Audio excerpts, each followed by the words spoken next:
bienvenue à toutes pour cette formation de cet après-midi qui concerne la DOETH, donc la déclaration obligatoire des travailleurs handicapés. Donc la formation va se dérouler en 4 parties. Donc on va voir un petit peu comment se traite cette contribution, comment on la calcule, qui est concerné. Ensuite, on va voir comment on la déclare et ensuite on parlera des infos disponibles sur internet et des régularisations éventuelles à faire dans les statuts. Alors avant de démarrer, un petit rappel sur le support de formation que vous aurez comme d'habitude à la fin de la présentation. Donc tous les sigles qui sont utilisés au cours de cette présentation sont décrits ici. Donc on a la déclaration obligatoire, on a l'obligation d'emploi, on a les bénéficiaires BOETH, on a la GFIP, les ECAP, enfin je ne vais pas tous vous les faire, mais vous avez sur ce slide tous les sigles utilisés dans la présentation. Alors, on va parler un petit peu donc de cette fameuse déclaration OETH. Donc le principe, c'est que chaque entreprise, quel que soit son effectif, doit déclarer tous les mois le nombre de travailleurs handicapés qu'elle emploie. Donc ça se fait depuis 2020 via la DSN, c'est-à-dire qu'à chaque fois que vous avez un travailleur handicapé, vous devez le signaler dans la DSN. Donc on va voir comment après. Donc cette obligation concerne toutes les entreprises qui emploient au minimum une personne et quelle que soit la nature de leur contrat de travail. Alors, où est-ce qu'on trouve ça? Dans notre logiciel préféré, ben, ça va se passer, ici dans la fiche, salarié. Vous avez au niveau de la zone complément au contrat de travail, dans l'onglet DSN, le statut BOETH que j'ai mis en rouge ici. Donc si vous avez, quelqu'un, qui est donc travailleur handicapé, c'est via, ce champ-là et uniquement ce champ-là que vous allez pouvoir le déclarer. Donc quand vous allez le renseigner, ça va alimenter, dans la DSN le bloc 40 072 avec, les valeurs autorisées. Donc là, je vous ai mis un petit extrait, du cahier technique sur le sujet. Donc en général, vous avez, la plupart du temps des travailleurs handicapés, qui sont reconnus par une commission, donc souvent c'est le cas 01. Vous pouvez également avoir des travailleurs handicapés qui, ont un handicap suite, à un accident de travail. Donc là, dans ce cas-là, vous seriez dans le cas, 02. Puis après, vous avez tout un tas de bénéficiaires qui sont identifiés et qu'il est aussi possible de renseigner à cet endroit-là, dans la fiche de personnel. Donc, si, on, prend, une fiche, pour faire du concret. Donc ça, c'est pas nouveau, hein. Donc c'est quelque chose que normalement vous êtes déjà censé faire depuis, le 1er janvier 2020. Heu,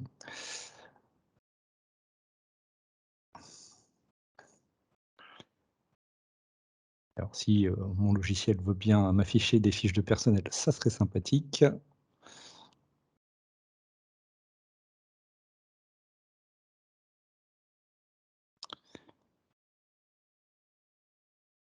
Donc ça veut dire que vous devez déjà identifier tous les salariés concernés et mettre à jour les fiches de personnel si ce n'est pas déjà fait. Donc, là j'en prends un au hasard, peu importe.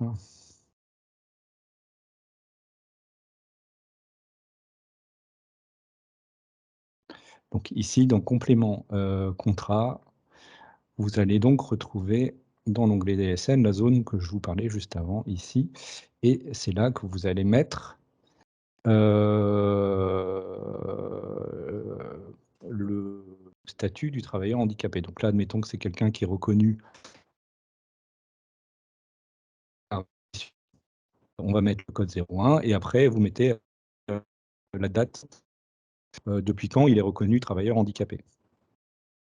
Par exemple, si, il passe handicapé à partir du 1er avril 2022, ici vous mettrez une date, 1er avril 2022. Voilà et donc ça va remonter du coup, dans la DSN, dans le bloc 40, au niveau du contrat de travail et c'est les données, qui sont transférées ici qu'utilise l'URSSAF pour vous envoyer, le nombre de travailleurs handicapés, que vous avez employé sur une période antérieure. Alors,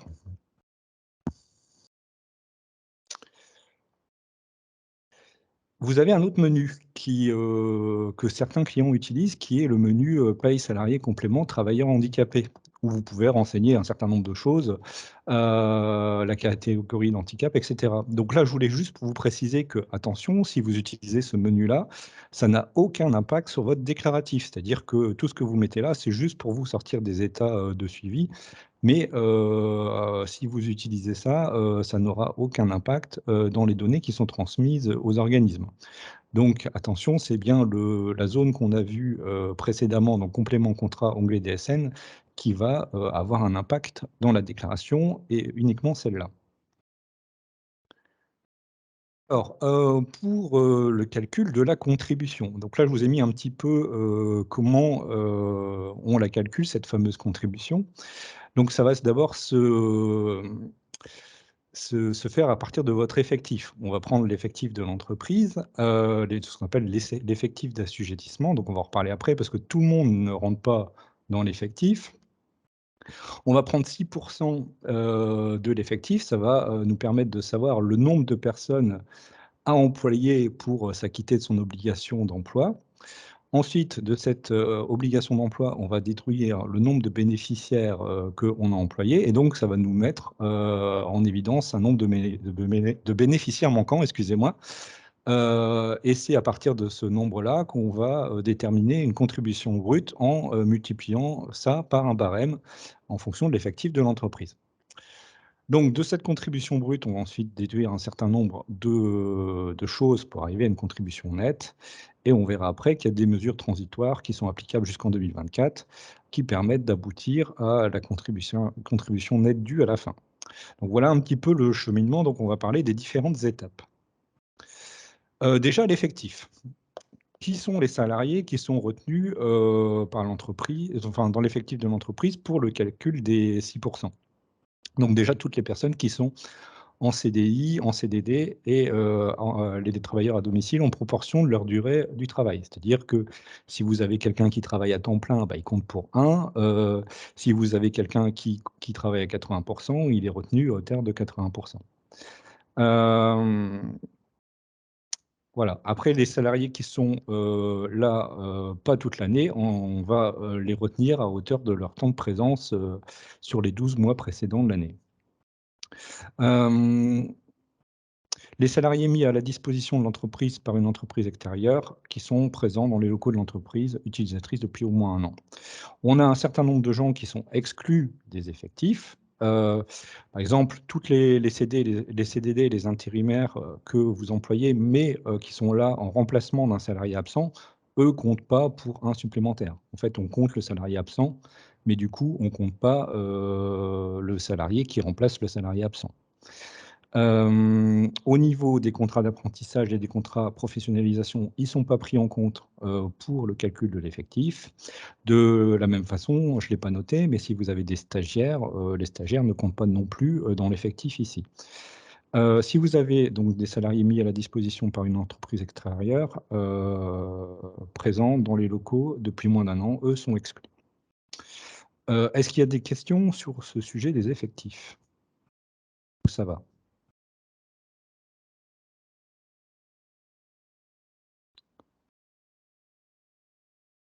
Ça va. OK.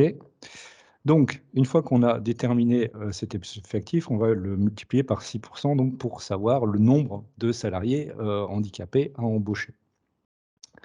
Donc si vous ne respectez pas, votre obligation d'emploi, vous allez devoir verser une contribution à la GFIP, qui va dépendre, notamment de votre effectif. Parce qu'on va multiplier, si vous voulez, le nombre de gens employés par un nombre de fois le SMIC. Donc, là, je vous ai fait un petit tableau pour, un salarié manquant.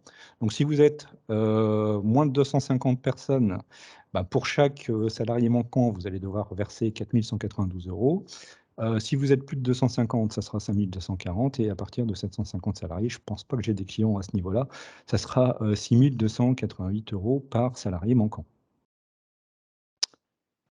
Ce qu'il faut, savoir et ce qui est important, c'est que, il y a actuellement des mesures transitoires, qui sont en cours jusque, fin 2024.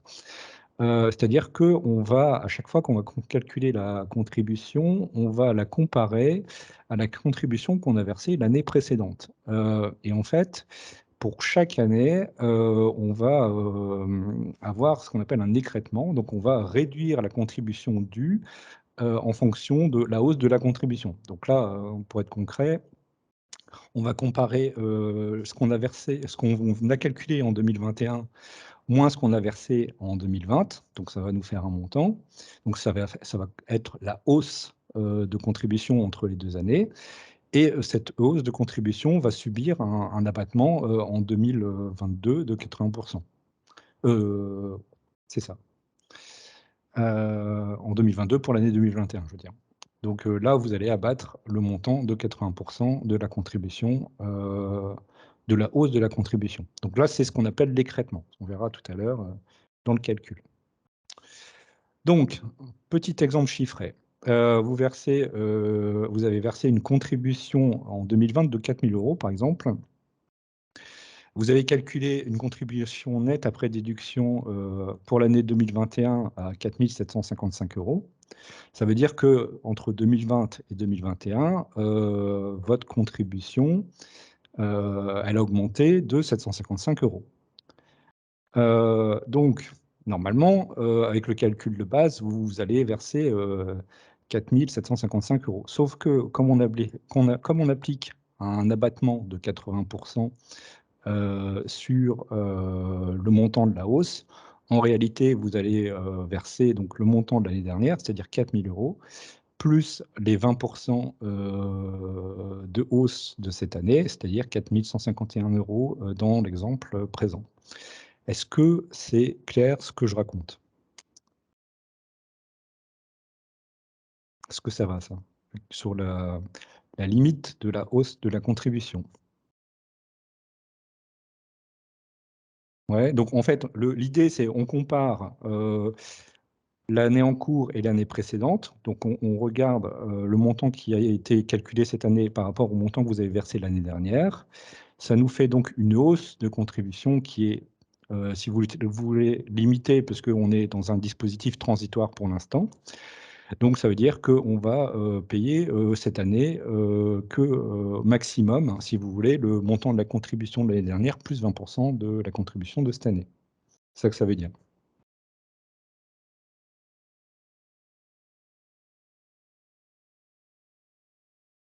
Donc on compare, bien entendu, les montants, nets, hein. Alors,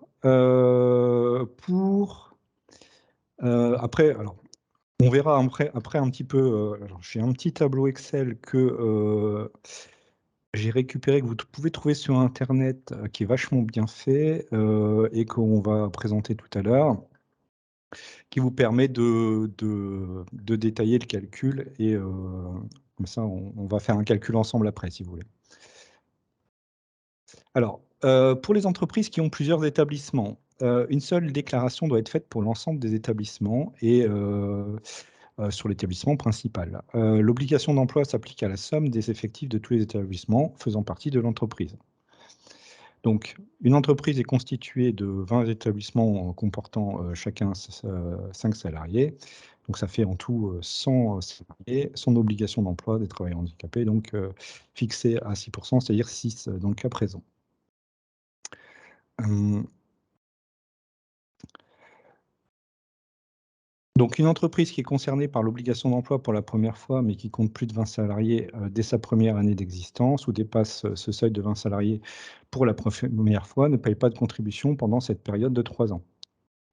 Donc le délai est prévu pour permettre à l'entreprise de se mettre, en conformité avec son obligation d'emploi. Donc ce délai concerne les entreprises qui comptent, un seul établissement. En revanche, une entreprise comptant plusieurs établissements et dont l'effectif total dépasse pour la première fois les 20 salariés a jusqu'en 2024 pour se mettre en conformité par rapport à l'obligation d'emploi des travailleurs handicapés. Donc là, c'est pour toutes les entreprises, qui franchissent le seuil pour la première fois. Vous avez, une période pour vous mettre en conformité. Vous avez un simulateur qui est disponible sur le site de la GFIP qui vous permet de calculer la contribution, donc je vous ai mis le lien ici. Et je pense que, et vous avez aussi un tableau Excel qui est dispo aussi sur le site, je vous ai mis le lien à la fin du slide, et on va faire un calcul après pour avoir un cas concret. Donc les entreprises qui sont redevables de la contribution annuelle en cas de non-respect de l'obligation d'emploi et de travailleurs handicapés doivent déclarer ce montant sur la DSN mensuelle de leur établissement principal, donc c'est ce que je disais tout à l'heure. Donc là, ça va être à déclarer sur la DSN d'avril, à déposer les 5 et 15 mai 2022. Hein. Donc là, c'est pour la prochaine échéance. Alors, on va prendre un exemple. Un exemple vaut mieux qu'un long discours. Ici, vous voyez, je vous ai pris le petit tableau, le simulateur, que je vous enverrai dans les pièces jointes à l'issue de la formation. Où vous pouvez saisir l'effectif de l'entreprise que vous retenez pour l'année 2021. Parce que là, on va déclarer l'année 2021. Donc, par exemple, si je prends une entreprise de 50 salariés, elle doit du coup employer 3 personnes, 50 salariés fois 6%. Donc, vous allez ensuite pouvoir renseigner dans le tableau ici les bénéficiaires que vous avez employés durant l'année 2021. Donc, par exemple, ici, j'avais 2 personnes. J'avais une personne de moins de 50 ans et une personne de plus de 50 ans qui était handicapée dans mon entreprise en 2021. Le logiciel me sort 2,50. Alors, pourquoi il me sort 2,50? Parce que, en fait, quand vous employez quelqu'un qui a plus de 50 ans, la personne compte pour 1,5. Bien entendu, si elle a été présente toute l'année. Donc là, je parle d'un temps plein présent toute l'année, donc il compte pour 1,5 dans ce cas-là. Donc dans mon exemple, ça veut dire que j'avais 3 personnes à employer et du coup, j'en ai employé que 2,5. Donc ça veut dire que je n'ai pas suffisamment de personnes pour pallier à mon obligation d'emploi, donc je vais devoir payer pour une demi-personne manquante. Donc là, il me met le montant de la contribution annuelle pour une personne. Et là, le montant majoré si c'est pour des plus de 50. Donc là, vous voyez, donc je disais qu'il manquait une demi-personne, donc on le retrouve un petit peu plus bas dans le tableau ici. Donc 0,50. Donc ça veut dire que 0,50, je me place dans l'hypothèse où mon entreprise, elle fait moins de 50, enfin elle fait 50 salariés, donc je dois faire 400 fois le SMIC, c'est-à-dire que je dois verser 4 192 € par personne manquante. Et là, comme j'ai que 0,50 qui me manque, 4 192 fois 0,50, ça me fait bien une déclaration brute à verser de 2 096 € dans mon exemple. Donc cette contribution brute, après, elle va éventuellement être minorée d'un certain nombre de choses. Donc si, par exemple, vous employez des ECAP, vous avez un abattement de 178 € par ECAP que vous employez. Alors, c'est quoi les ECAP? Ce sont des salariés qui sont identifiés par leur code emploi. Ici, si je reprends un exemple.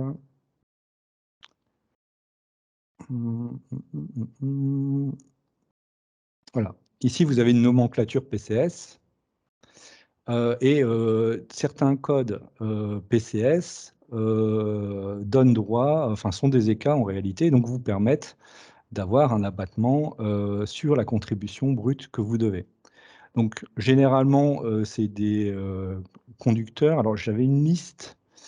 Où est-ce que je l'ai mise cette liste? Je vais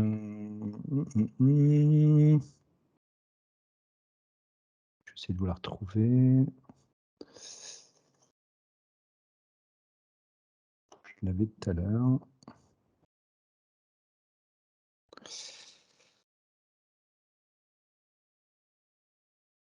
Mmh.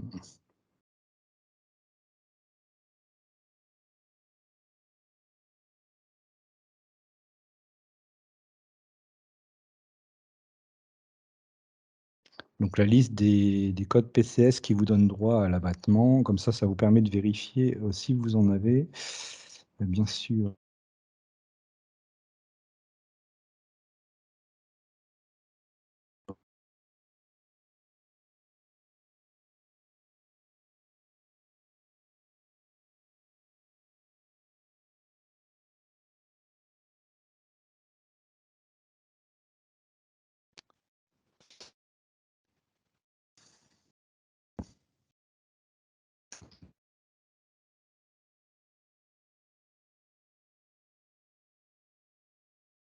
Avec un petit peu ici.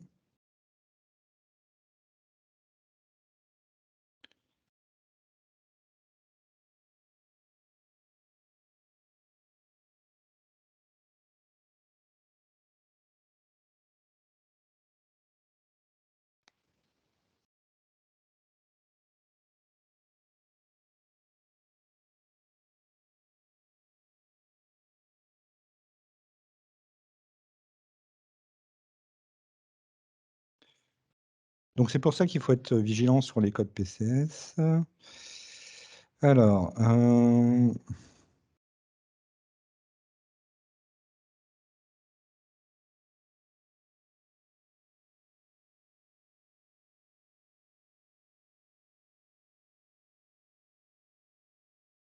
voilà, je l'ai retrouvé. Je vous le mettrai du coup avec les documents. Je pensais que je l'avais enregistré, mais je ne l'ai pas enregistré.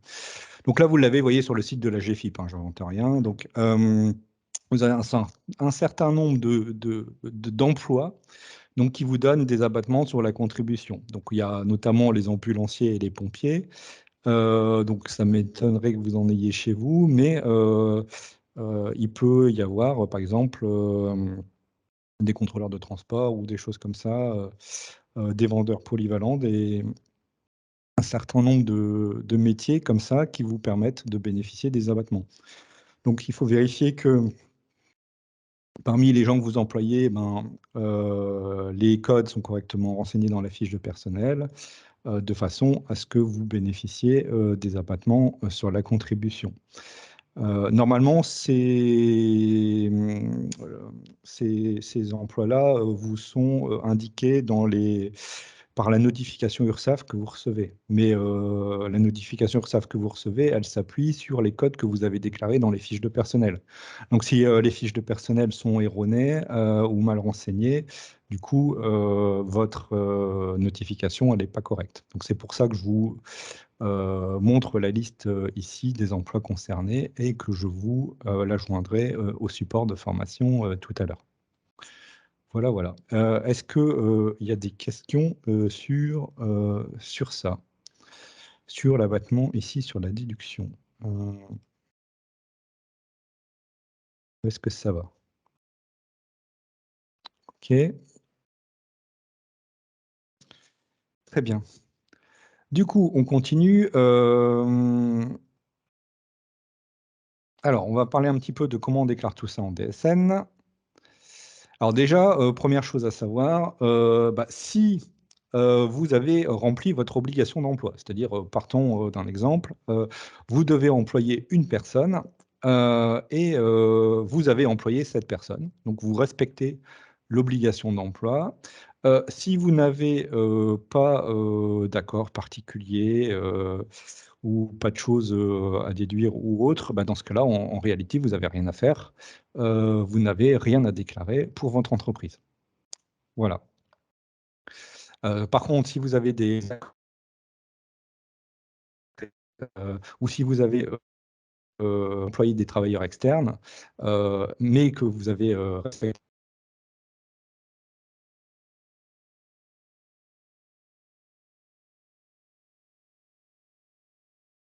les choses à faire ou rien à faire. Alors, comment ça va se passer, en DSN? Alors déjà, si vous avez, des accords agréés à saisir. Donc là, vous allez pouvoir saisir tout ça dans DSN Link au niveau du menu complément OEDH, et vous allez pouvoir soit ajouter des agréments, soit ajouter un OETH externe. Donc, hop. Donc, si je vais dans mon DSN Link, juste pour vous montrer comment ça se présente.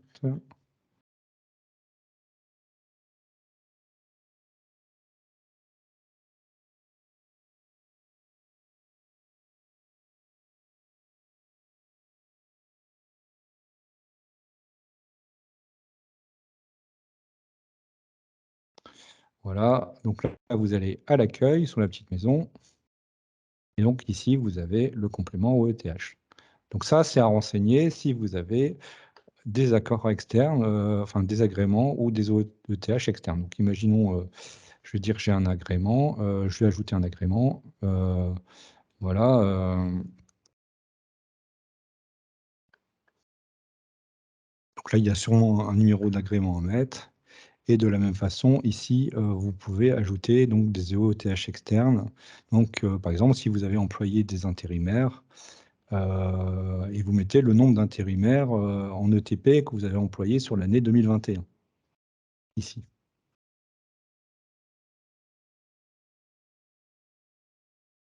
Si vous avez l'effectif suffisant, nous ne devons rien saisir sur la DSN. Bah, si vous n'avez pas d'accord particulier et que, par exemple, vous deviez employer une personne et que vous l'avez employée, effectivement, vous n'avez rien à saisir. Tout à fait.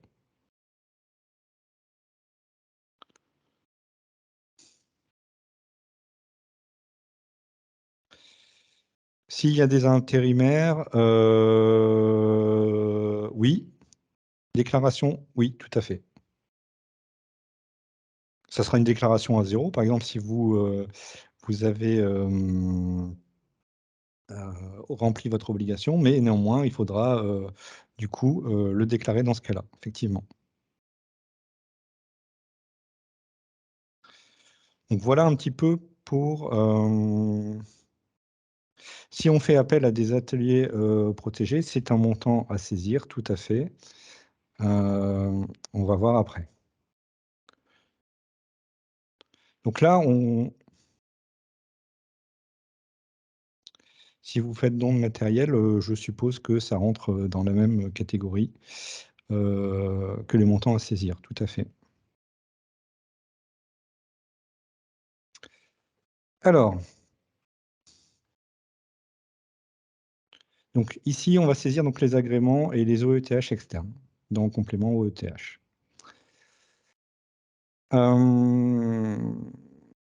Donc, je vous ai mis un petit peu les segments DSN concernés par ça. Donc, ça, vous pouvez les vérifier. Une fois que vous avez généré votre déclaration, vous assurez que sur le bloc 13, vous avez bien toutes les infos concernant tout ça. Alors, ensuite, donc ça, c'est pour tout ce qui était accord et BOETH externe. Donc, on va alimenter le S21 G0013. Ensuite, vous avez dans la déclaration, en gros, 4 codes obligatoires qui sont les 065, 066, 67 et 68, qui sont les blocs de base. C'est-à-dire qu'à partir du moment où vous en avez un, bah forcément, vous devez mettre les 4. Donc, c'est soit vous mettez ces 4-là, soit vous mettez rien. Donc ça, c'est les codes de base. Après, vous avez tout un tas de types de déductions qui sont possibles, qui ne sont pas des déductions obligatoires. Et donc, tout ce qui est, par exemple, déduction de sous-traitants, déduction des caps, ça rentre sur les codes 0,60 à 0,73, si vous voulez. Donc, les dons de matériel, tout ça dont vous me parliez, je pense que ça doit rentrer dans ce type de ligne. Donc là, il va falloir du coup saisir tout ça. Alors, pour saisir tout ça, ça va se passer dans les données complémentaires. Alors, j'imagine que le montant que vous avez dépensé, vous le connaissez. Et donc après, il faut regarder le code qui correspond au don de matériel.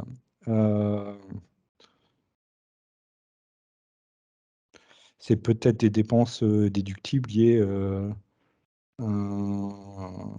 à des prestations d'accompagnement, peut-être un code 64. Dans votre cas, le don de matériel, il faudrait vérifier dans quelle case ça entre. Je peux me renseigner plus sur le don de matériel si vous voulez. Mais ça, à la limite, je vous rappellerai si vous voulez, Madame Tardif. Donc, pour saisir les données complémentaires, vous allez aller dans le DSN Link et vous avez un bouton données complémentaires. Ici, vous allez cliquer sur le bouton saisir des données et vous allez pouvoir saisir des cotisations URSSAF sur la période d'avril 2022. Donc là, ici, donc on va dans les données complémentaires ici. Donc là, j'avais déjà fait un test. Donc vous voyez qu'on va mettre les différentes étapes du calcul qu'on a vu tout à l'heure.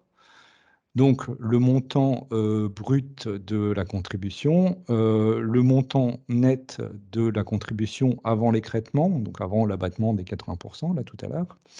Ensuite, vous allez mettre le montant net après écrêtement et enfin le montant de la contribution due, donc le montant que vous allez au final verser. Ensuite, si vous avez des déductions à faire, bien évidemment, elles vont s'opérer sur les différentes lignes concernées. Donc, par exemple, on pourrait envisager, je ne sais pas, un 0,71 ou un 0,73, pourquoi pas.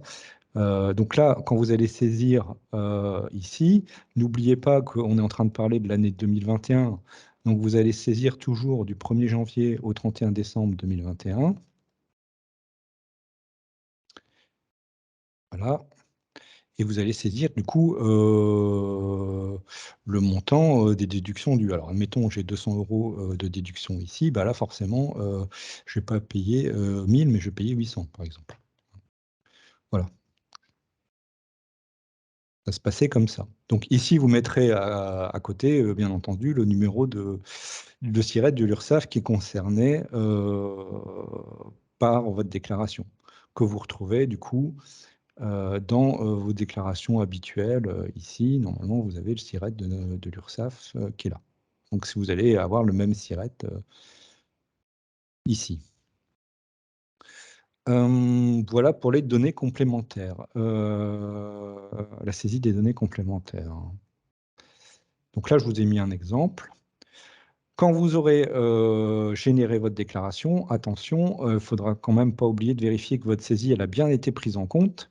Et donc pour ça, il faut que le petit logo ici, dans la liste des données complémentaires, soit coché. Parce que s'il ne l'est pas, ça veut dire que votre saisie n'a pas été prise en compte par le logiciel. Donc ici, vous voyez ici, je n'ai pas de prise en compte. Ça veut dire que pour l'instant, mes données ne sont pas dedans. Donc si elles ne sont pas dedans, c'est que vraisemblablement, je n'ai pas généré ma déclaration. Voilà. Est-ce que ça va pour ça? Pas de questions là-dessus? Donc là, on est dans le bloc 81. Ensuite, si vous avez un montant à verser à l'URSSAF, ce montant à verser à l'URSSAF, il doit être dans votre DSN sur le CTP 730. Donc ça veut dire que ici, donc là, je n'ai pas généré ma DSN d'avril, donc voilà. Imaginons que si je reprends mon exemple de mon slide, j'ai du coup 1000 € à verser à l'URSSAF pour mon mois d'avril 2022. Donc ça veut dire que une fois que j'aurai saisi mes données complémentaires, il ne faut pas que j'oublie d'aller faire une saisie URSSAF ici, là, et de mettre mon CTP 730, qui est donc la ligne de contribution attendue.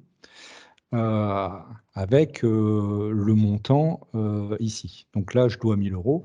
Alors, quand vous allez saisir ça, il faudra faire attention parce que vous devez saisir les 1000 euros à la fois sur la ligne montant d'assiette et sur la ligne montant du cours. Donc, vous saisissez le montant dû deux fois, en fait, hein.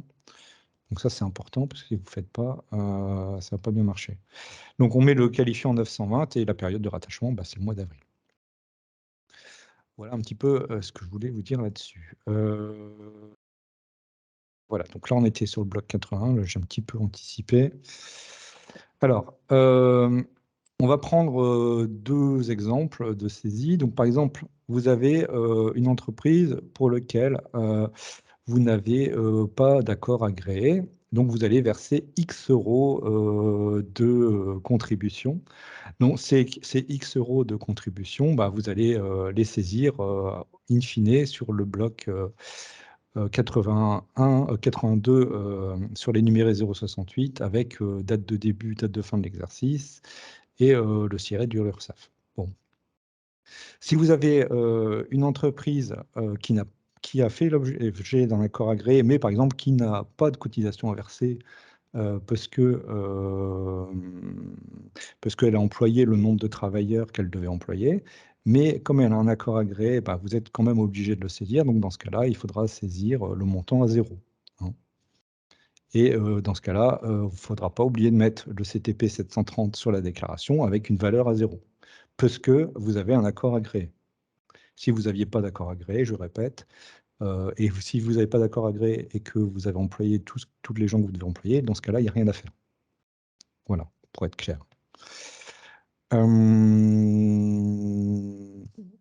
Voilà, donc là, je vous montre sur ce slide le truc que je vous ai montré déjà tout à l'heure. Donc, la saisie URSSAF du CTP 730 si vous avez une contribution à verser ou si vous avez un accord et que la contribution est à zéro. Donc, vous devez, dans ce cas, bien saisir le montant de l'assiette et le montant normal en mettant la période du mois d'avril 2022. Voilà. Donc, quand vous saisissez ça, ça va incrémenter le montant de votre URSSAF. Donc, le prélèvement est augmenté automatiquement. Donc, bien entendu, avant d'envoyer votre déclaration du mois d'avril, vous vérifiez bien que le montant que vous vous apprêtez à verser correspond bien à votre contribution URSSAF habituelle, plus le montant de la contribution taxe handicapée. Donc là, bon, j'avais fait une capture d'écran sur mars, mais en vrai, c'est avril. Voilà. Alors, si à l'issue de la période de validité d'un accord, l'entreprise qui était signataire se voit notifier un versement pour des dépenses non réalisées, vous devez déclarer son paiement dans la DSN le mois suivant la notification. Donc là, dans ce cas-là, vous devez utiliser le code 069. Si jamais vous êtes dans ce cas-là, ça sera dans les cotisations complémentaires, dans les données complémentaires, sur les numérés 069 que vous allez déclarer ça.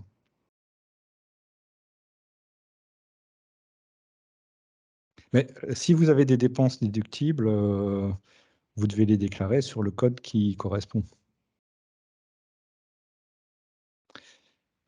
Si vous avez l'effectif, oui, vous devez bien entendu le renseigner.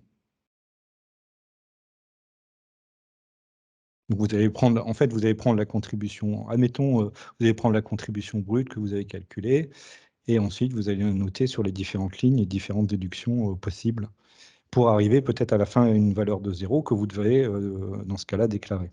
Et vous saisissez les montants à zéro, avec le CTP 730 à zéro dans ce cas-là. J'espère que je suis clair. Voilà, un petit peu pour le gros morceau. Alors après, ce qui peut se passer, c'est que quand vous recevez votre notification URSSAF, le nombre de bénéficiaires au ETH que vous avez employés dans les périodes précédentes ne soit pas correct. Admettons, vous considérez que vous avez employé 2 personnes et vous recevez la notification de l'URSSAF et vous disent, ah ben non, nous on a compté une personne. Donc si ça se produit, ça veut dire que vraisemblablement, vous avez un problème avec un salarié qui aurait été mal déclaré au niveau de la fiche de personnel. C'est-à-dire dans la zone qu'on avait vue tout à l'heure, ici, quand j'avais pris le salarié, dans complément contrat de travail, euh,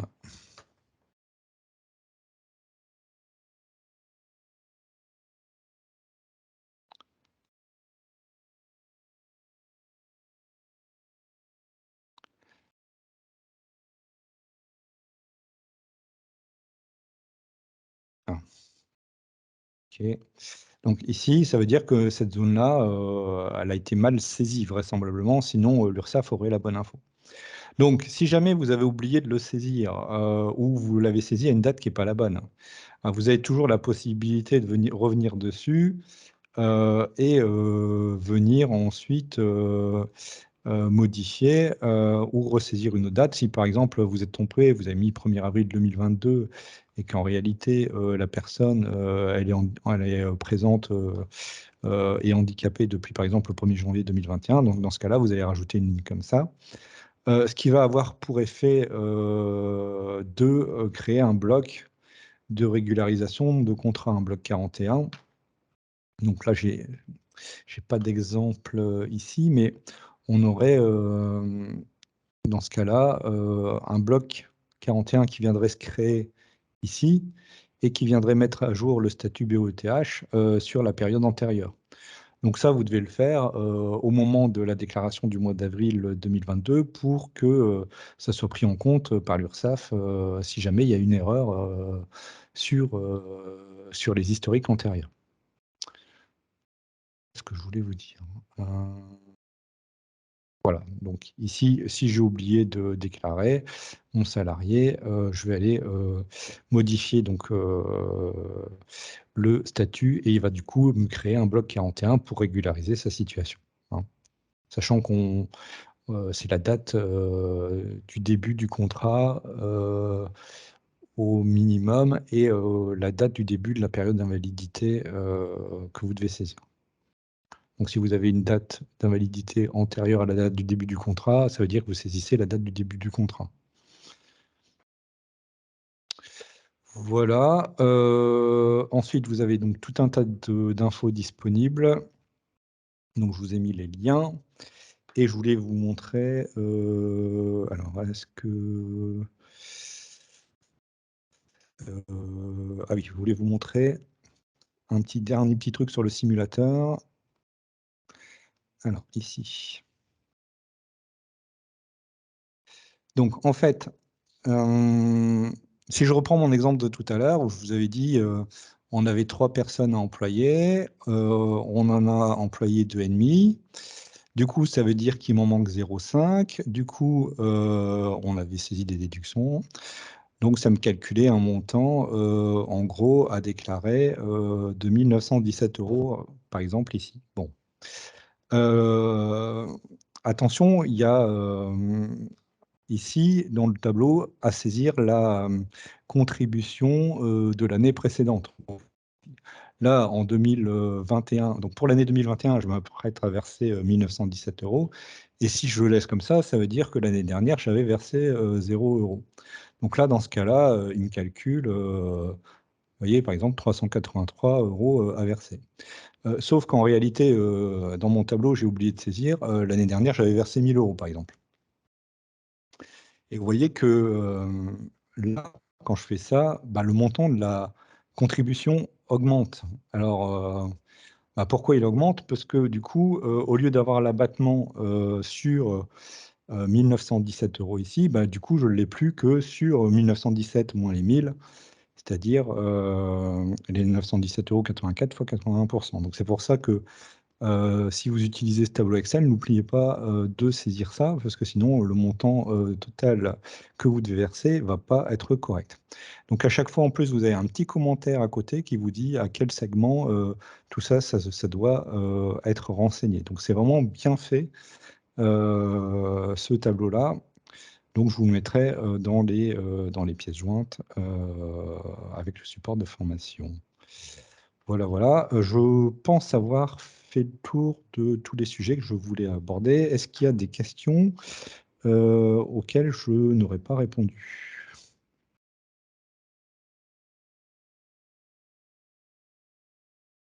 Ou est-ce que c'est clair pour vous?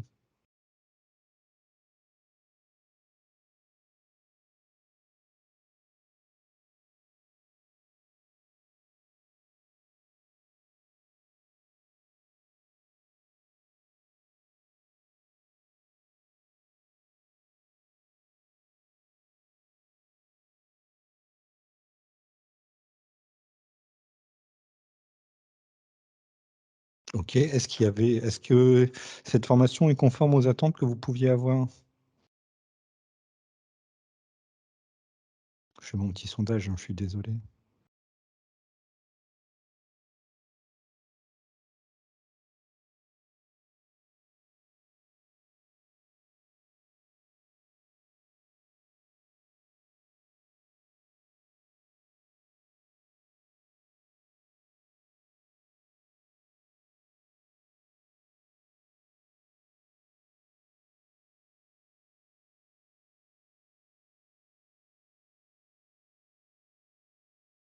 Oui, c'est pas si simple effectivement, ouais. Je suis d'accord avec vous.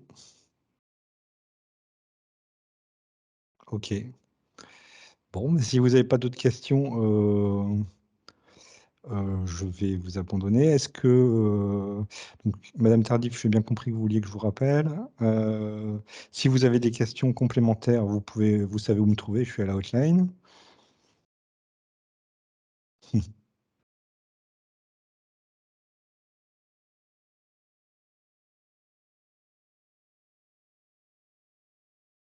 Donc n'hésitez pas si, jamais, il y a des choses qui étaient, pas tout à fait, explicites ou pas claires.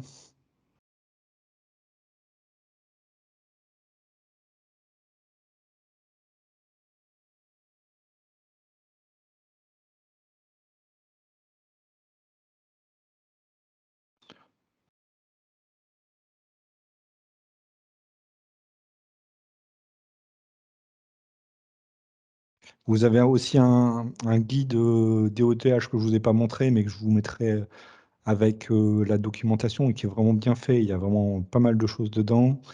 On peut assez facilement trouver des réponses, aux questions et après il y a tout un lien avec les questions-réponses, sur le site DSN Info qui est très bien fait également. Donc, je pense que si jamais il y a des choses qui sont à préciser, vous pourrez, trouver des éléments, dans tous les liens que je vous ai présentés ici.